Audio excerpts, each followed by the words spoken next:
What's up guys, GCMC here and welcome to a new high-risk scoreboard, and today we're building this one around the new inform Agüero, and he's very expensive, so if we can smash 1,000 likes it would be greatly appreciated. And if you're looking for some Microsoft points to open some packs, check out g2a.com, the links will be below in the description. And don't forget to comment below what teams you'd like me to build, whether that be cheap or expensive, as I do have a fair few coins to play around with now. And finally, thank you guys ever so much for 100,000 subscribers. That is an absolutely insane milestone to reach, and I couldn't do it without you guys. So I will do a separate video for that in the near future. But again, thank you ever so much for that.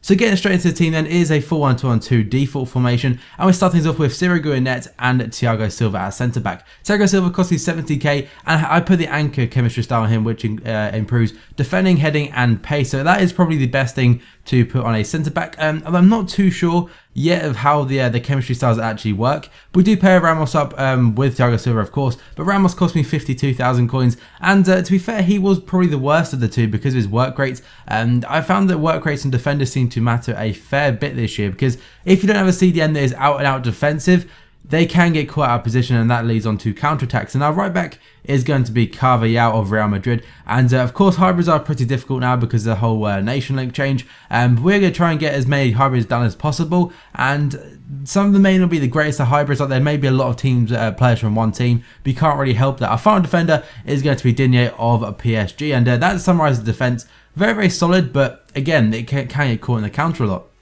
Onto midfield then, we have got obviously the four in midfield, obviously the one CDM, that is going to be Javi Garcia. Javi Garcia for me was, he was impressive, but I don't know, he seemed to push up the pitch a lot even though he has medium-high work rates. He is 6'1", and I bought him with the shadow chemistry style on by default, and that chemistry style does work quite well on a CDM.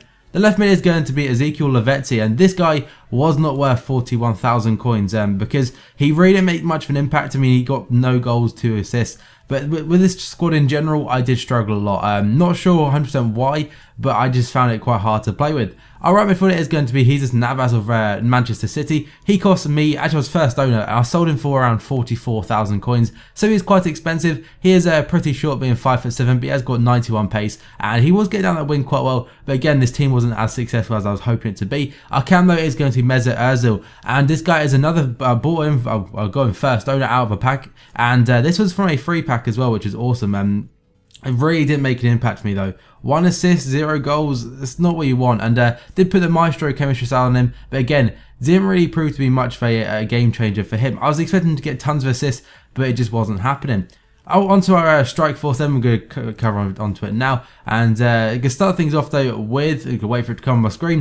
We're going to start with the left striker, and you probably could have guessed it, and that is going to be the inform Agüero of Manchester City. And on stats wise with his card, he looks absolutely incredible. 89 pace, 91 dribbling, 88 shooting. I had Hawk on him as well, which improves pace, shooting and heading. But 460k, 2 goals in 7 games.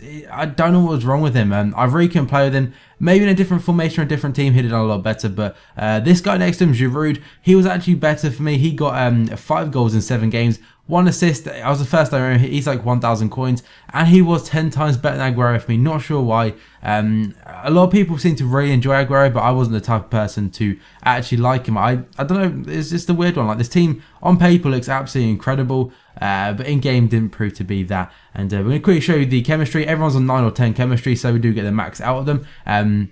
I think 10 chemistry you get out of loyalty, or if they have a certain amount of links. Like Jesus Navas, I think, was on 10 chemistry because of all the links he has. Onto the clip, so we haven't got many, but Giroud, like I said, was the outstanding player of the team. Being one of the cheapest as well was quite a surprise. But he just seemed to be the right place at the right time. Like, this is a great header. Of course, headers are OP, but for a team that was struggling, Giroud didn't really seem to be like that. And if you look at this for a shot, this is like an outside the foot kind of thing. Nice finish, even though the keeper was off his line. And definitely, I don't know, I might use Giroud again in a 4-3-3, being a target man or something like that. Because if you look at all these goals, they're pretty much all Giroud's, and his left foot is deadly. Agüero didn't really seem to get in the positions to get a shot away. When he did, to be fair, he did score. Like in this one, he gets put over the top, and his pace was there. You can see he's pretty quick, and obviously the finesse OP is definitely still there also. But Agüero just doesn't seem to be worth that extra money. I don't know, I haven't tried his normal card. I did get him in a pack, but I haven't used him. But again, Giroud was there. But I don't know, I've been struggling a little bit on FIFA recently. I started off really well, but the game keeps bloody freezing, and that is so annoying. I'm not sure why. I'm not sure if there is any actual fix for it yet. But guys, if you have enjoyed this video, make sure to leave a like, subscribe for daily FIFA 14 content, and I will see you guys next time.